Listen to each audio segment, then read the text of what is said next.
সমস্যা নাই। এখন আবার দেখতেছি কিছু কিছু আসতেছে, এরা এতক্ষণ কোথায় আছিল আল্লাহ ভালো জানে।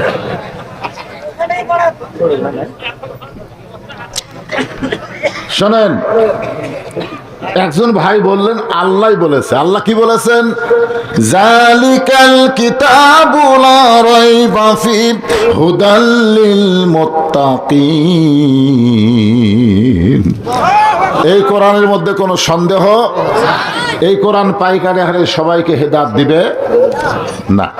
এখানে যদি আল্লাহ বলতেন হুদাল্লিন নাস, তাহলে আল্লাহর কোরআন থেকে পাইকারি হারে সবাই হেদায়েত পেত।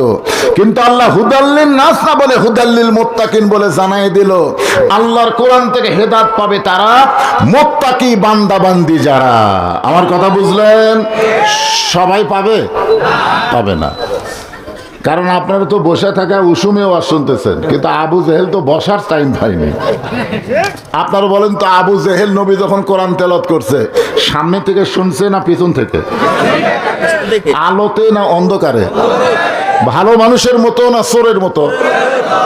দেখছেন, নবী যখন কোরআন তেলাওয়াত করেছে, সারা রাত দাঁড়িয়ে দাঁড়িয়ে নবীর কোরআন তেলাওয়াত শুনছে। সকালবেলা গিয়া মিটিংয়ের মধ্যে হঠাৎ মুখ ফসকে বলে ফেলেছে, এত সুন্দর কোরআনের বাণী, রাতটা কোন দিক দিয়ে গেল আমি বুঝবারই পারিনি। সুবহানাল্লাহ কর না কেন? আবু জেহেলকে কোরআনের বিপক্ষে কইছে?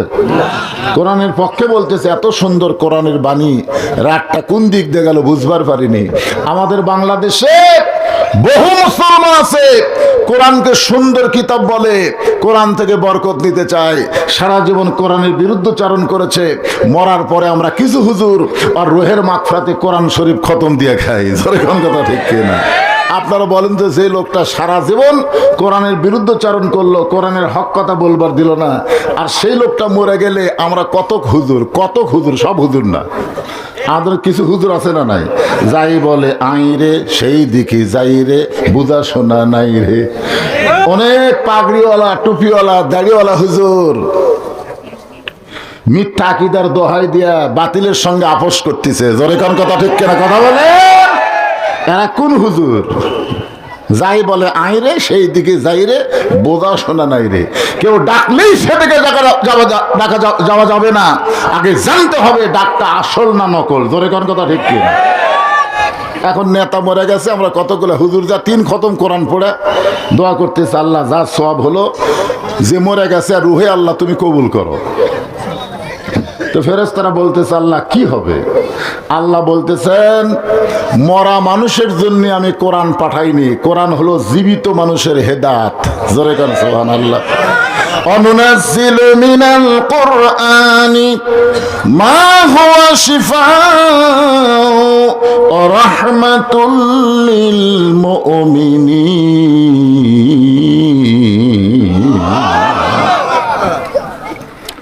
আবু সুফিয়ান বলে, নেতা, যেই কোরআন শুনতে সারা রাত কোন দিক দিয়ে যায় বোঝা যায় না, সেই কোরআন ধরলে অসুবিধা কি? না শুনলেই যদি এত মজা হয়, তাহলে এটা ধরার মধ্যে লাভ আছে না নাই? আপনারা বলেন তো, কোরআন খালি শোনার জন্য আল্লাহ পাঠাইছে? কোরআনকে ধরা লাগবে, কোরআনকে ধরার দরকার আছে না নাই?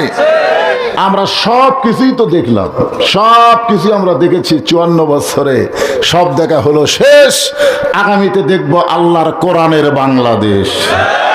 তো কেমনে দেখবেন? শুনে শুনে। বক্তা ওয়াজ করবে, আপনারা শুনবেন। আল্লামা সাইদি হুজুর 50 বছর কোরআনের হক তাফসীর করেছে, লক্ষ লক্ষ মানুষ শুনেছে, কিন্তু কাম হয়নি। হয়েছে? আবু জেহেল বলতেছে, এত সুন্দর কোরআনের বাণী, রাতটা কোন দিক দিয়ে গেল বুঝবারই পারিনি। আবু সুফিয়ান বলতেছে, শুনলেই যদি রাত চলে যায়, তাহলে ধরলে অসুবিধা কোন জায়গায়? এমন সময় আবু জেহেল বলতে, সুফিয়ান তুই আমার কাছে তাই, কারণ তুই যে হক কথা বলছিস এটা জোরে বলা যাবে না, কানে কানে বলা লাগবে। আবু সুফিয়ান যখন কাছে এসে কানে কানে বলতেছে, এই কোরআনকে যদি ধরি তাহলে তোর আমার ভুয়া নেতৃত্ব চলবি না। আজকে এই বাংলাদেশে যারা আবু জেহেলের মতন ভুয়া নেতৃত্ব দিবার চায়, তারাই আল্লাহর কোরআনের বিরুদ্ধচারণ করে। জোরে কোন কথা ঠিক না? বলে কোরআন হলো ধর্মীয় কিতাব, ইসলাম হলো একটা ধর্মের নাম। ইসলামে বলে রাজনীতি নাই। এ আবল তাবল কথা যারা বলতেছে এরা আর যাই হোক এরা আল্লাহর না, এরা হলো আবু জেহেলের দোসর। জোরে কোন কথা ঠিক কি না?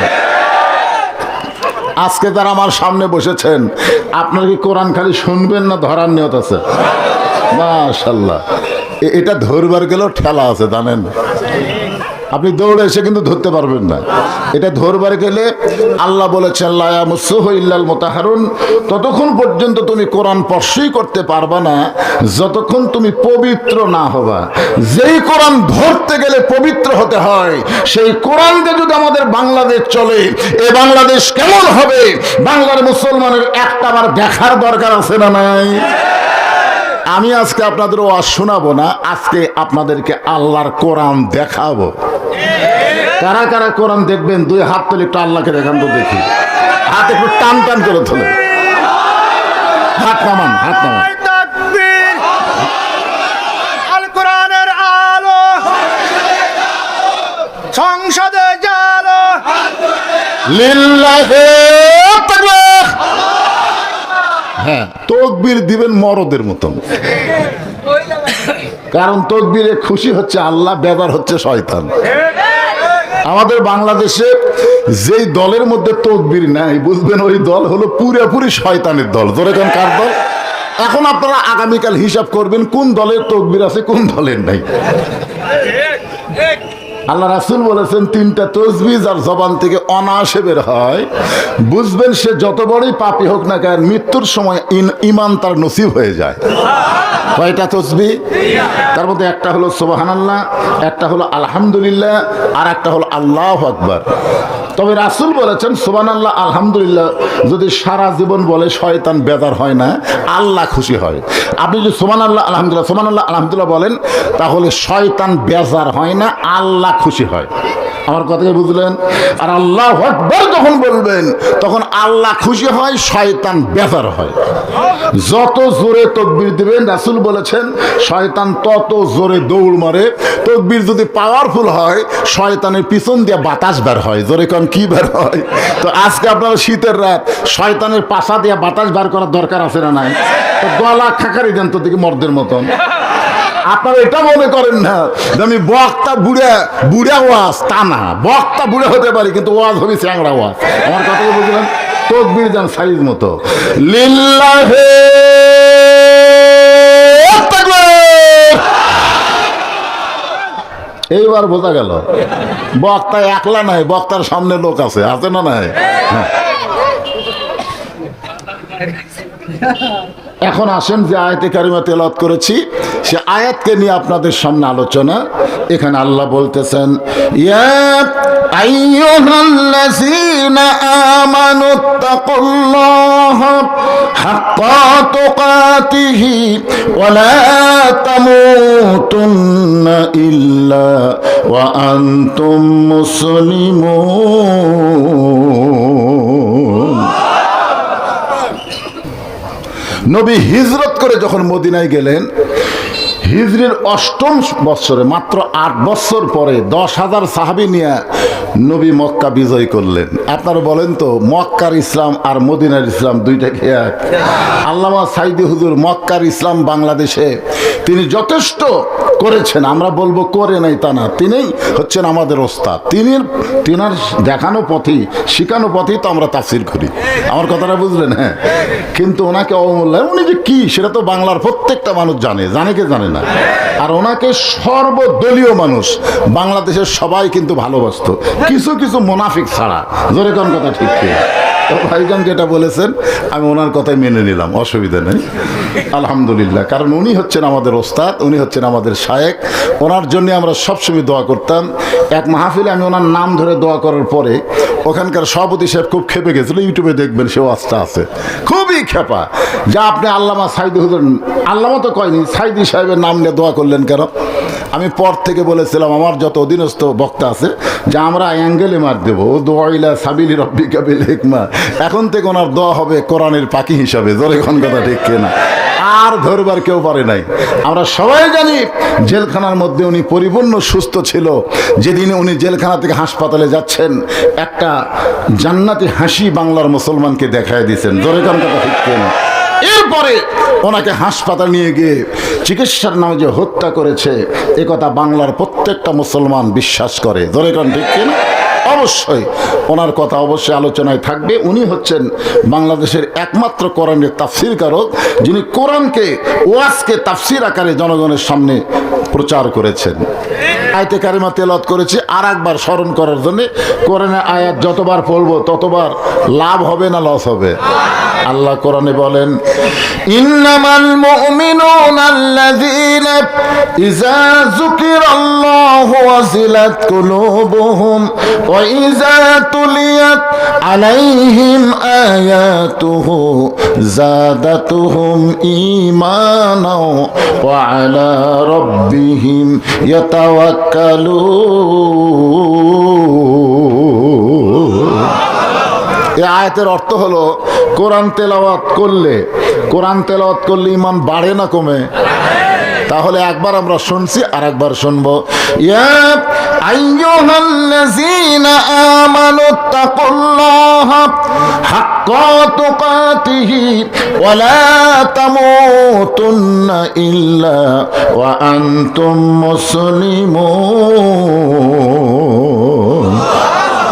আজকের বিষয় কি? কোরআন শোনা না কোরআন দেখা? হ্যাঁ, দেখা।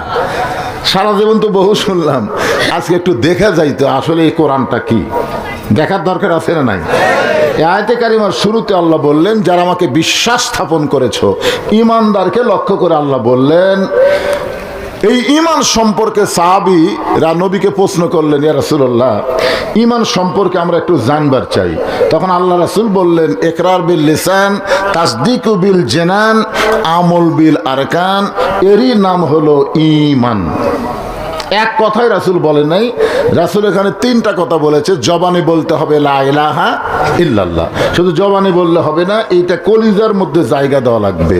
তাসদিক বিল জানান, কলিজার মধ্যে যখন ঈমানের জায়গা হবে, ওই মানুষটার কাছে জীবনের চাইতে ঈমানের দাম বেশি হবে। এরকম কিছু মানুষকে আমরা বাংলাদেশেও দেখছি, ঠিক কিনা বলেন? উকিল বলতে, স্যার আপনার ফাঁসি হবে, আপনি যদি বাঁচবার চান রাষ্ট্রপতির কাছে একটা দরখাস্ত লেখেন, রাষ্ট্রপতি দয়া করে যদি আপনাকে মাফ করে দেয় আপনার ফাঁসি কার্যকর হবে না। এ কথা শোনার পরে আসামি মুচকি মুচকি হাসতেছে। উকিল বলে, হাসেন কেন স্যার? বলে, হাসার কারণ হলো তুমি যে কথা বলেছো রাষ্ট্রপতির কাছে বাঁচার দরখাস্ত লিখতে, কিন্তু আমার ঈমান বলতেছে বাংলাদেশ হওয়ার পর থেকে 3টা রাষ্ট্রপতি ক্ষমতার থাকা অবস্থায় মারা গেছে। একটা হলো মুজিবুর রহমান, একটা হলো জিয়াউর রহমান, একটা হলো জিল্লুর রহমান। যারা ক্ষমতার থাকতে নিজেরাই মরে যায়, কোনো ঈমানদার তাদের কাছে জীবন ভিক্ষা চায়? জীবন ভিক্ষা দেওয়ার মালিককে। আরো জোরে তাসদিক বিল জানান, কলিজার মধ্যে যখন ঈমানের জায়গা হবে, ওই মানুষটার কাছে জীবনের চাইতে ঈমানের গুরুত্ব বেশি হবে। ওই মানুষটা বলবে, জীবন বাঁচান ফরজ না, ঈমান বাঁচানো ফরজ। আপনার বলেন তো, জীবন বাঁচান ফরজ না ঈমান বাঁচান ফরজ? আমাকে ভিতরে কিছু কিছু লোক বলে জীবন বাঁচান ফরজ। আপনি যতই চেষ্টা করেন, আপনি আপনার জীবন বাঁচাবার পারবেন না। পারবেন? কিন্তু আপনি যদি একটু চেষ্টা করেন, আপনি আপনার ঈমান বাঁচাবার পারবেন। ঈমান বাঁচাবার গেলে 1 নম্বর যে জিনিসটা লাগবে তার নাম হলো আত্তাকুল্লাহ। ভয় করতে হবে কার? আরো জোরে জোরসে বলুন। আপনারা আল্লাহর ভয় করবার চান, কিন্তু বর্তমান পরিবেশে আপনাকে এই নীলফামারী মডেল মসজিদ আছে না নাই? আপনি মডেল মসজিদে জোহরের নামাজ সামনে কাতারে আদায় করবেন জামাতের সাথে। আপনার নিয়ত ভালো না খারাপ? এ সরকার নিয়ত ভালো না খারাপ? কিন্তু সমস্যা হলো, আপনি মসজিদের দরজার যখনই গেছেন তখন আপনার পায়ের দিকে নজর পড়ছে, পায়ের মধ্যে আছে 2000 টাকার জুতে। এখন বলেন তো, বর্তমান বাংলাদেশের পরিবেশে আপনি জুতা দরজা থুয়ে সামনে কাতারে যাওয়ার পারবেন? যখনই যাবার চাবেন তখন আপনার মন কি বলবে? যে তুই তো সামনে কাতারে সওয়াব পাওয়ার জন্য যাচ্ছিস, কিন্তু আসার পরে দেখবি জুতা নেই। তখন আপনি কার ভয়ে জুতা হাতে নেবেন? কার ভয়ে? কথা কয় না। নামাজ পড়বেন কার? তাহলে প্রথম ভয় করলেন কার? আল্লাহর না চোরের? আপনি যখনই চোরের ভয় জুতা হাতত নিলেন তখন আপনার কান্দের ফেরেশতারা বলতেছে আল্লাহ কি লিখবো, কি লিখবো? আল্লাহ বলতেছে লেখার দরকারই নেই। বলে তোমার ঘরের মধ্যে ঢুকতেছে, তোমার ঘরের মধ্যে ঢুকতেছে, ডান পায়ে আল্লাহুম্মা আফতাহলি আবওয়াবা রহমাতিক এ দোয়াও পড়তেছে। আল্লাহ বলে চোরের ভয় আল্লাহর ভয় একই কলিজার মধ্যে যদি রয় তার কোনোদিন নামাজ কবুল হয় না। নামাজ যদি কবুল করতে চান চোরের ভয় করা যাবে না, কেবলমাত্র ভয় করতে হবে কার? কিন্তু বর্তমান পরিবেশে হচ্ছে না তো, হচ্ছে? হ্যাঁ, কি সমস্যা? এখন এই পরিবেশ পাল্টাতে হবে। যেই পরিবেশে শুধু আল্লাহর ভয় থাকবে, চোরের ভয় থাকবে না, সেই পরিবেশ করতে বাংলাদেশের সংবিধান লাগবে না, আল্লাহর কোরআনের সংবিধান লাগবে। জোরে কোন কথা ঠিক? হ্যাঁ, একটু মনোযোগ দিয়ে শুনবেন, আত্তাকুল্লাহ বোঝানোর জন্য বলতেছে। এই বাংলাদেশের মতন ৯৬ দেশের খলিফা আত্তাকুল্লাহ হাক্কা তুকাতিহি, এইটা তাফসীর শোনানোর জন্য বলতেছি। বাংলাদেশের মতন ৯৬ দেশের খলিফা, তার নাম হলো হযরত ওমর, যাকে বলা হয়েছে অর্ধ জাহানের খলিফা। তিনি জুমার দিনে মসজিদের মেম্বরে দাঁড়িয়ে খুতবা দিচ্ছেন। কি দিচ্ছেন? এমন সময় মাঝখান থেকে এক সাহাবী দাঁড়িয়ে বলতেছে আমির আল মুমিনিন, আপনার খুতবা আমরা শুনবো না, আপনার খুতবা আমরা শুনবো না। ওমর ফারুক বললেন আমার অপরাধ কি? কি দোষে আমার খুতবা শুনবা না? বলতেছি আমির আল মুমিনিন, আমাদেরকে খাটো পাঞ্জাবি দিয়ে আপনি লম্বা জুব্বা পরে খুতবা দিচ্ছেন, আমাদেরকে খাটো দেবেন, আপনি লম্বা কোথায় পেলেন? এটা যতক্ষণ না বলবেন ততক্ষণ আপনার খুতবা আমরা শুনবো না। আইন চলতেছে কার? আল্লাহর। যদি মানুষের আইন চলতো, উমর ফারুকের চামচা ওয়াক্সে এতক্ষণ সাইজ করে আমার নেতা লম্বা পড়বি না খাটো পড়বি, কাপড় পরবি না ন্যাংটা হবি, সেটা আমার নেতার ব্যাপার, তুই তুই তুই লোক না দেওয়ার কে? আজকে আমাদের বাংলাদেশে মানুষের আইন চলা অবস্থায় আপনাদের এই এলাকার যিনি এমপি ছিল বর্তমানে উনি জেলে আছে। ধরে কোন কথা ঠিক কিনা? ওনার ইশারায় কয়জনক মারছিল মনে আছে? আপনাদের মনে আছে? উনি কিন্তু একজন পাকা নাট্যকার। ধরে কোন কথা ঠিক কিনা? একটু খেয়াল করবেন, মানুষের তৈরি আইন আর আল্লাহর কোরআনের আইন যখন চালু থাকে, ওমর ফারুকের চোখ দিয়ে দর দর করে পানি পড়তেছে। এমন সময় আব্দুল্লাহ ইবনে ওমর, ওমর ফারুকের ছেলে, 30 পারা কোরআনের হাফেজ, 6 লক্ষ হাদিসের হাফেজ। দেখেন তো নেতার বেটার যোগ্যতা দেখছেন? আর হামাকের নেতার বেটার যোগ্যতা হলো 5,500, 1,500 কোয়া পারে না, কয় 5,500। আর বাংলাদেশের মতন ৯৬ দেশের খলিফা, তার সন্তান আব্দুল্লাহ 30 পারা কোরআনের হাফেজ, 6 লক্ষ হাদিসের হাফেজ। বাবার পাশে দাঁড়ায় বলতেছে রে নবীর সাহাবীরা, আমার বাবার জুব্বা লম্বা দেখে তোমরা বাবার খুতবা বন্ধ করে দিলে, কিন্তু আমার দিকে একটাবার তাকায় দেখো, তোমরা তো খাটো পাঞ্জাবি হলেও নতুন কাপড় পরেছ, কিন্তু আমি নতুন কাপড় পরতে পারি নাই। ওসমান গনি বলে আব্দুল্লাহ, আজকে জুমার দিনে তুমি নতুন কাপড় না পরে তুমি পুরাতন কাপড় পরে কেন নামাজ পড়তে আইছো? আব্দুল্লাহ বলতেছে আজকে যদি নতুন কাপড় আমি পরতাম তাহলে আমার বাবার জুব্বা লম্বা হতো না। তোমরা সবাই যখন ঘুমায় থাকো, আমার বাবার চোখে ঘুম নাই, আমার বাবার চোখে ঘুম নাই, কারণ আল্লাহর কোরআনে যখন রাষ্ট্র চলবে তখন কোন নেতা ঘুম পাড়তে পারবে না। ঘুমাবার গেলেই তার চিন্তা হবে অলিমান খাফা মাকামা রাব্বিহি জান্নাতান, আল্লাহর সামনে দাঁড়াতে হবে প্রত্যেকটা নেতাকে। ধরে কোন কথা ঠিক কিনা? জনগণ তোমাকে বড় আশা নিয়ে ভোট দিছে আর তুমি ঘুম পাড়ছো, তুমি আরামের ঘুম পাড়ছো। ওমর ফারুক ঘুমাই নাই, সারা রাত মানুষকে কোথায় কিভাবে থাকে নিজের চোখে দেখার জন্যে ওমর ফারুক পাগলের মতন ছদ্মবেশে মদিনার অলিগলি ঘুরতেছিলেন। হঠাৎ হযরত ওমর দেখতে পাই গভীর রাত্রে একটা তাঁবুর ভিতরে বাচ্চা দুইটা কাঁদতেছে, মা মা বলে কাঁদতেছে। আর মা বলতেছে, বাবা একটু ধৈর্য ধরো, গোস্ত সিদ্ধ হলেই তোমাদের খাবার দেব। ওমর ফারুক চিন্তায় পড়ে গেলেন, দুম্বার গোস্ত হলে বড় জোর 8 ঘন্টা লাগবে, উটের গোস্ত হলে বড় জোর 1 ঘন্টা লাগবে। এত গভীর রাত হয়ে যায়, এখন পর্যন্ত গোস্ত সিদ্ধ হয় না, এটা কেমন মা? আর দূরে থাকতে পারলেন না, তাঁবুর নিকটে গিয়ে বললেন, মা তোমার অন্তরে কি কোনো দয়া মায়া নাই? তোমার বাচ্চা দুইটা ক্ষুধার জ্বালায় বারবার কাঁদতেছে, আর তুমি বলতেছো গোস্ত সিদ্ধ হলেই তাদের খাবার দেব। এত রাত হইয়া গেছে, এখন পর্যন্ত গোস্ত সিদ্ধ হয় না। মেয়েটা বলে, পথিক এই গভীর রাত্রে তুমি আমাদের খোঁজ খবর নাও, তুমি তো জানো না আমার বাড়ি হলো ইয়ামিন দেশে। আমি শুনতে পাইলাম মদিনার খলিফা ওমর ফারুক অত্যন্ত ভালো মানুষ। আমার 2টা এতিম বাচ্চাকে নিয়ে আমি বিকেলবেলা ওমরের দরবারে যাবার চাইছিলাম, কিন্তু এত মানুষের ভিড়, ওই ভিড় ঠেলে একটা মহিলা 2টা এতিমকে নিয়ে ওমরের দরবারে যাবার পারলাম না। নিয়ত করেছে আগামীকাল সকালবেলায় যাব। আগামীকাল সকালবেলায় যাওয়ার নিয়তে মরুভূমির মধ্যে তাঁবু টাঙ্গায়া আমার 2টা বাচ্চাকে বুকের মধ্যে নিয়ে আমি ঘুমাবার চাই, কিন্তু আমার 2টা বাচ্চার পেটে এত খিদা লাগছে, ওরা বারবার যখন খাবার জ্বালায় কাঁদতেছে, আমি তখন পাতিলে পানি আর পাথর দিয়ে নিচে আগুন জ্বালায় বলতেছি, বাবা গোস্ত সিদ্ধ হলেই তোমাদের খাবার দেব। পথিক আমার পাতিলের পাথর কোনোদিন সিদ্ধ হবে না। আমার 2টা বাচ্চার এত খিদা লাগছে, আমি মনে করেছিলাম সান্ত্বনার বাণী শুনতে শুনতে আমার সন্তান 2টা ঘুমায় যাবে, কিন্তু এত খিদা লাগছে আমার মনে হয় আজকে রাত আর পোহাবে না। ওমর ফারুক বললেন, মা আত্তাকুল্লাহ হাক্কা তুকাতিহি, আল্লাহর ভয় কারে কয়? যথাযথ আল্লাহর ভয় কারে বলে?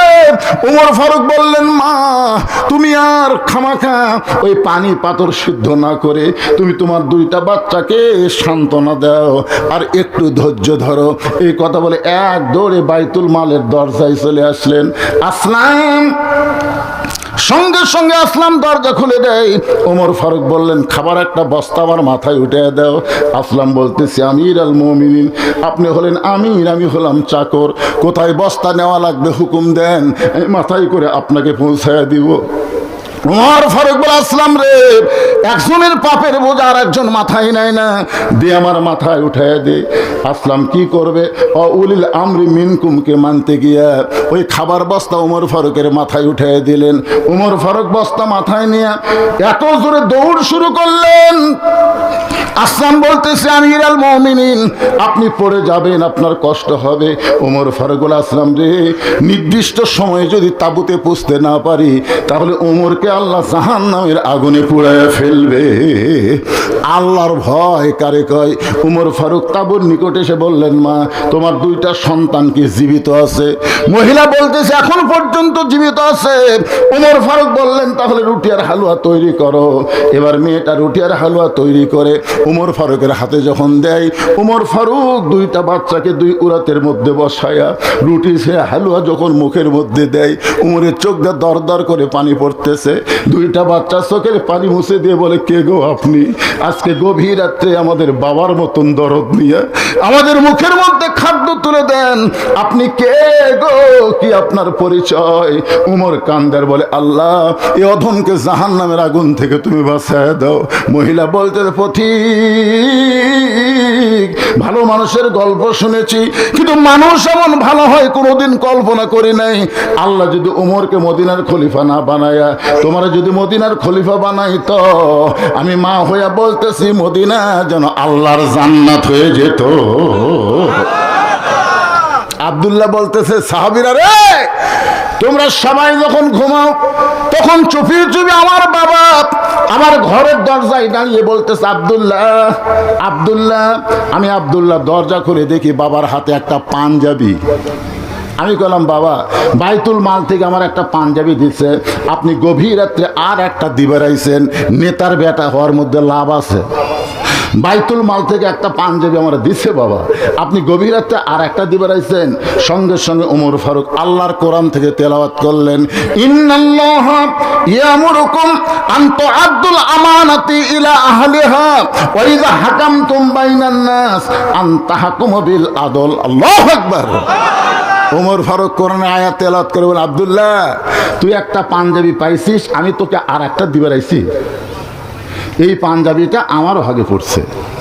এখন বল আব্দুল্লাহ, এই ছোট পাঞ্জাবি পরে মুসল্লি হওয়া যায় কিন্তু ইমাম হওয়া যায়? কারণ প্রত্যেকটা মুসল্লির চোখ কার দিকে?